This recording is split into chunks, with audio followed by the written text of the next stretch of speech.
जहां एनडीए की तरफ से लगातार स्टार प्रचारक झारखंड दौरे पर आ रहे हैं और चुनावी जनसभा को संबोधित कर रहे हैं। बीजेपी के राष्ट्रीय अध्यक्ष जेपी नड्डा झारखंड के गोमियों में पहुंचे और यहां उन्होंने चुनावी जनसभा किया, विरोधियों पर जमकर निशाना साधा। श्रीमती बबीता कुमारी जी, काशीनाथ जी, मंच पर विराजमान सभी वरिष्ठ नेतृत्व और यहां गोमिया में एकत्र आए इतनी बड़ी संख्या में देवियों और सज्जनों, मीडिया के मेरे साथी, प्रिंट मीडिया और इलेक्ट्रॉनिक मीडिया के मेरे साथी, सबको मेरी ओर से जय जोहार।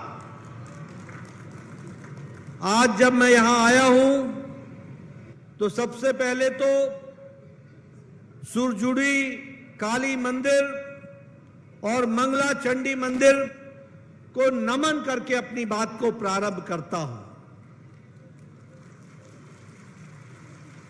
मित्रों, अभी जब लंबोदर जी बोल रहे थे और जिस तरीके से आप तालियों की गड़गड़ाहट से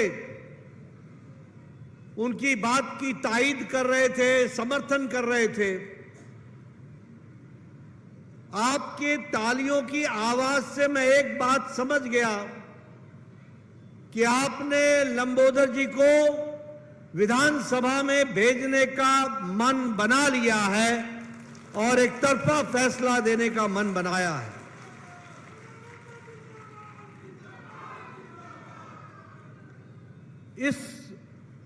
ये जो मैं देख रहा हूं दृश्य, वो बताता है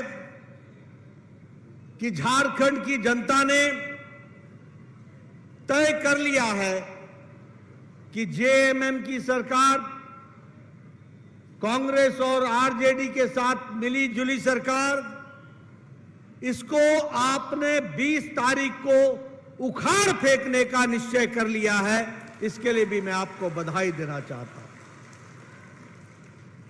मैं ये भी देख रहा हूं कि 13 तारीख के चुनाव के नतीजे जिस तरीके से मतदान हुआ है और जिस तरीके से लोगों ने मतदान का प्रयोग किया है, झारखंड की जनता ने स्पष्ट संदेश दे दिया है कि आने वाले 20 तारीख को चुनाव में आप एक तरफा भारतीय जनता पार्टी आजसू की एनडीए की सरकार बनाने जा रहे हैं। इसके लिए भी आपको मैं बधाई देना चाहता हूं। मित्रों, मैं एक बात के लिए आपको और बधाई देना चाहता हूं। अभी बीते 15 तारीख को आप लोगों ने जहां झारखंड दिवस मनाया, वहीं आपने भगवान बिरसा मुंडा जी का जन्मदिन भी मनाया। ये झारखंड की पहचान, ये 15 नवंबर श्रीमान अटल बिहारी वाजपेयी जी ने झारखंड को एक राज्य के रूप में स्थापित करने में अपना योगदान किया था। मैं उस महान आत्मा को याद करते हुए आज ये गौरव से बोल सकता हूं कि झारखंड बनाने में एनडीए का, भारतीय जनता पार्टी का बहुत बड़ा योगदान है और वो भारत रत्न श्रीमान अटल बिहारी वाजपेयी जी के कर कमलों द्वारा हुआ था। उसी तरीके से माननीय हमारे प्रधानमंत्री श्रीमान नरेंद्र मोदी जी ने 15 तारीख को आदिवासी गौरव दिवस के रूप में देश में मनाने का तय किया। यह आदिवासी गौरव दिवस भगवान बिरसा मुंडा के जन्मदिन से जुड़कर यह इस बात को बताता है कि भारत सरकार के मन में हमारे ओबीसी भाई, हमारे आदिवासी भाई, जिनको मुख्य धारा से पिछड़ने में कांग्रेस ने कोई कसर नहीं छोड़ी थी, उनको मुख्य धारा में लाने का काम आज मोदी जी के नेतृत्व में एनडीए की सरकार कर रही है। यह भी हमको ध्यान में रखना चाहिए। आज जब मैं यहां पर आया हूं तो मैं पिछड़ा वर्ग के बारे में भी चर्चा करना चाहता हूं। आजकल Rahul Gandhi OBC OBC OBC की चर्चा कर रहे हैं, संविधान की पुस्तक लेकर के घूम रहे हैं और कह रहे हैं कि उनको बड़ी ओबीसी की चिंता है।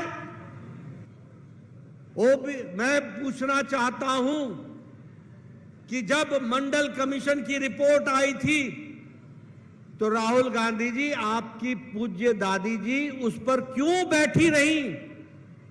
क्यों उस पर एक्शन नहीं लिया गया? और क्यों इंतजार किया गया कि जब केंद्र में वीपी सिंह की सरकार बनी, जिसको समर्थन भारतीय जनता पार्टी ने दिया था, जब हमारी सरकार का समर्थन मिला तब मंडल कमीशन लागू हुआ और ओबीसी को आरक्षण का दर्जा दिया गया। आज आप ओबीसी के चैंपियन बन रहे हो, पिछड़ा वर्ग के चैंपियन बनना चाहते हो। बताओ मुझे, राजीव गांधी फाउंडेशन में कितने ओबीसी के सदस्य हैं? बताओ मुझे, सोनिया गांधी के यूपीए की सरकार के दौरान नेशनल एडवाइजरी कमेटी में जिसकी चेयरमैन श्रीमती सोनिया गांधी थी, उसमें कितने ओबीसी थे? और मुझे बताओ, कांग्रेस पार्टी के राहुल गांधी जी, आपके कांग्रेस वर्किंग कमेटी में कितने ओबीसी हैं? मैं गौरव के साथ कह सकता हूं कि आज मोदी जी के नेतृत्व में चलने वाली भारत सरकार में 27 ओबीसी मंत्री हैं, 27 ओबीसी मंत्री। मैं ये भी गौरव के साथ कह सकता हूं